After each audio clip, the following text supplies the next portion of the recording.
Deuxième mention ex aequo pour prostitution des mineurs, l'enquête choc. Auteur-réalisatrice Corinne Lelouch et Gina Lunchiesa. Production Superboss, C-Prod et diffusion sur M6. Patricia. Alors ça, c'est encore un des aspects de la protection de l'enfance dont on s'occupe vraiment peu. Et 80% des ados qui sont exploités sexuellement sont des enfants placés. Donc c'est extrêmement important d'en parler. Le manque de considération pour les enfants qui sont placés, la difficulté qu'ils ont quand ils ne sont pas dans des familles, arrive bien souvent à des catastrophes comme la prostitution. 80% des enfants sont prostitués. On écoute Danielle Ikit-Bachian, assistante sociale et présidente du jury du prix Média, nous présenter ce documentaire. 20 000 mineurs des deux sexes et de tous milieux sociaux sont concernés par des pratiques prostitutionnelles et c'est un chiffre qui a triplé en 10 ans. Cette enquête, faite sur plusieurs années, aborde l'ensemble des nouvelles réalités qui expliquent cette situation. Les plateformes spécialisées ou pas, la location temporaire d'appartements, le développement du proxénétisme entre mineurs, entre autres, tout cela rend le travail de la police et de la gendarmerie toujours plus complexe. L'État, malgré plusieurs rapports remis, laisse à leur désarroi les familles qui appellent à l'aide. Il est aussi très en deçà des besoins pour traiter ce phénomène alarmant qui touche massivement les mineurs des foyers de l'aide sociale à l'enfance, particulièrement exposés. Les travailleurs sociaux qui ont été interrogés semblent être démunis par une espèce de banalisation et mis au défi de pouvoir prendre en charge les situations au cas par cas. Cette enquête informe sur tout cela et alerte sur l'urgence d'agir. Notre jury a souhaité décerner une mention à ce travail frontal, courageux, qui va à la rencontre des criminels, des prédateurs de toutes sortes, et il oblige par sa clarté à une prise de conscience du développement et de la gravité de cette situation et à mettre tout en œuvre pour protéger vraiment ces mineurs, d'abord de même pour certains, et évidemment des criminels. C'est un chiffre qui fait froid dans le dos. En France, il y aurait 20 000 mineurs prostitués. C'est des gamines. On dirait les filles que tu croises dehors, au collège. Des filles et des garçons entre 11 et 17 ans dont la vie s'est transformée en enfer. Il a dit, je vais te ramener un homme. Tout le temps, tout se passait ça, je me voyais mourir. En ville et dans les campagnes, la prostitution des mineurs touche désormais tous les milieux sociaux. Et à partir du moment où votre enfant a un téléphone avec un accès aux réseaux sociaux, vous faites possiblement rentrer un proxénète dans sa chambre. Plus les jeunes sont issus de familles hautes socialement, plus ce sont des personnes qui sont malheureusement revendues plus cher par les réseaux. Pour exploiter sexuellement ces mineurs, des réseaux se développent. C'est le plus gros e-proxénète en ligne. C'est la première personne du monde à avoir créé un site internet qui facilite l'accès à des prostituées. Un homme d'affaires suisse a créé une plateforme d'annonces qui rapporte des centaines de milliers d'euros. Ce site est bourré de mineurs. Pourquoi la police n'infiltre pas ce type de site ? Ce business de la prostitution des ados attire aussi les filières criminelles. C'est un réseau bien organisé, il y a de l'argent, on est là. Vous pouvez gagner autant qu'en gérant un réseau de drogue ? Tu peux gagner bien plus. En une journée, tu peux gagner bien plus. Des organisations criminelles, parmi les plus dangereuses de France, n'hésitent pas à menacer ceux qui tentent d'aider les jeunes prostituées. On s'est retrouvé face à des gens qui sont armés. Un Marseillais, l'accent était là, un Corse. On n'était pas dans de la fiction. Si je parle de la DZ, moi j'ai pas peur. Comme ils m'ont déjà menacé. Face à ce business, les autorités semblent dépassées. Tout le monde est sidéré de se dire mais il y a autant de jeunes filles qui se prostituent. À un moment on nous dit mais qu'est-ce que fait la police quoi. Voilà, il y a des rapports du gouvernement, tout le monde travaille sur le sujet, il y a des très très bons rapports et pour autant il ne se passe rien concrètement. À Marseille, un avocat s'est lancé dans un combat judiciaire avec l'État. Le premier fournisseur aujourd'hui de réseau de pédocriminalité, c'est le département.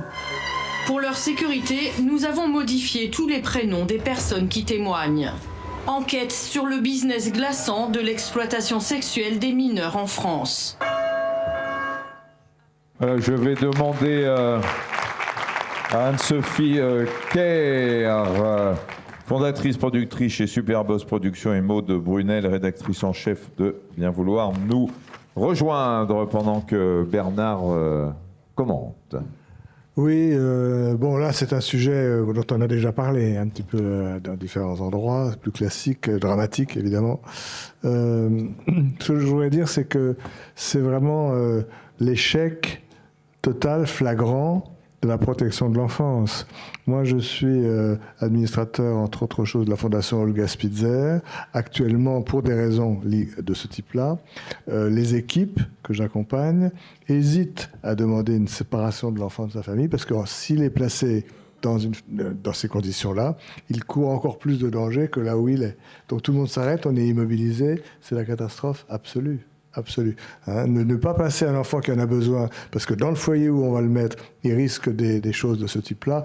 On est dans un cercle vicieux épouvantable. Et puis du film qui est vraiment très bien fait, très profond. Je retiendrai deux choses. Enfin, une des mères, quand elle récupère son enfant, a cette phrase terrible: l'âme d'enfant, elle n'est plus là. On lui a pris. Hein. C'est-à-dire qu'on n'en ressort pas facilement de cette histoire-là. Si on en ressort d'abord, mais si on en ressort, on n'en ressort pas facilement, avec vraiment un impact, des séquelles, des traces à vie. Et puis, quand les adolescents deviennent eux-mêmes ou elles-mêmes proxénètes, alors là, la boucle est bouclée, quoi. Hein. C'est un système clos atroce. C'est la prison dans la prison, quoi. Alors ce qui est bonsoir mesdames, bravo pour ce documentaire.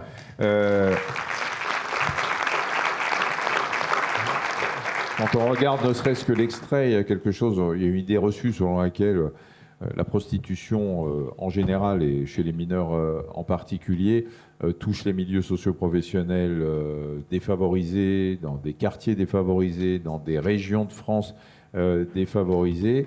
Et on l'entend dans le commentaire, tous les milieux sociaux sont touchés. Oui, c'est vrai que c'est surtout les enfants de l'ASE qui sont touchés.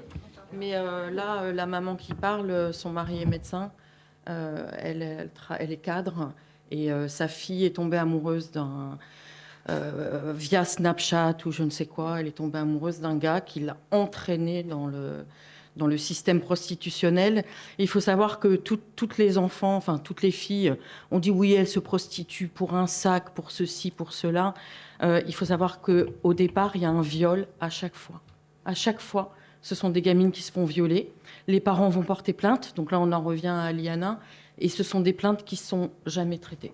Jamais. Et après, une fois que l'enfant est violé, la jeune fille est violée, si le gars revient, elle est fragilisée. Et si le gars se dit, tiens, ça y est, maintenant... D'ailleurs, ça fait partie de la méthode, hein, de les violer, justement, pour pouvoir les exploiter encore mieux. Et là, à partir du viol... Et en plus, comme le viol n'est pas traité par la société, la mère, elle va 10 fois à la police. Il ne se passe rien. Donc, la gamine, au bout d'un moment, elle dit... Maintenant, j'ai été violée, mon corps ne m'appartient plus, autant que je gagne de l'argent, sauf qu'en vrai, elles ne vont même pas en gagner, parce que la plupart du temps, ce sont les proxénètes qui leur prennent tout l'argent. Voilà.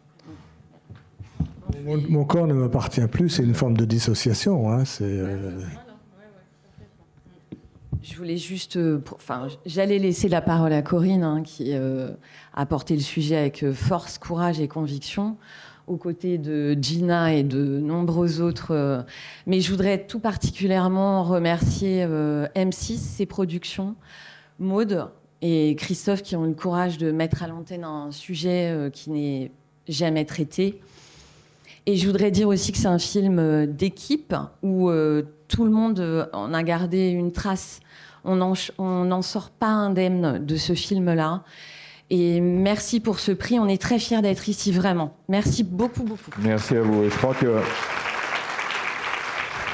c'est pour ça que je disais tout à l'heure en introduction qu'il fallait remercier tous ceux qui avaient osé faire. Parce que je ne pense pas qu'une seule équipe de tout ce qu'on voit ce soir, et même de tous ceux qui n'ont pas été cités ou nommés, se sortent indemnes de ce genre de... Oui, c'est ce que je voulais dire. On ne sort jamais indemne de ce genre d'enquête. Oui, je vais prendre la parole juste quelques instants. Je suis rédactrice en chef d'Enquête Exclusive. Je travaille pour M6 et pour ses productions, qui produit plusieurs magazines d'information, dont Zone Interdite, qui a déjà traité ce thème de la prostitution des mineurs, qui a été remercié par un prix d'enfance majuscule. Ce qui est révoltant, c'est de voir que ce problème de la prostitution des mineurs, ce problème des enfants qui sont censés être protégés par l'ASE, on le remet régulièrement, une fois par an, quasiment, sur nos antennes. Très peu de choses se passent. Il y a 10 ans, on avait présenté un documentaire dans Zone Interdite sur la prostitution des mineurs avec des mères qui se battaient pour essayer de faire bouger la police. Et à chaque fois, on se retrouve avec des parents qui sont seuls, voilà, et qui ne sont pas écoutés. Leurs enfants ne sont pas écoutés. Ce sont des mères qui vont chercher leurs enfants dans des hôtels, qui appellent la police pour que la police vienne, et la police ne vient pas. Ces enfants sont mineurs.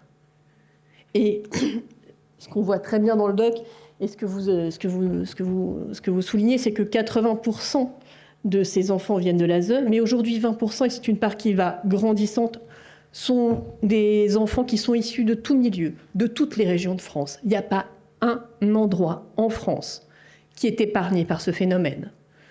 L'ASE, pourquoi ? Parce qu'en fait, ces foyers, en fait, ce sont des viviers pour un système qui est de mieux en mieux organisé.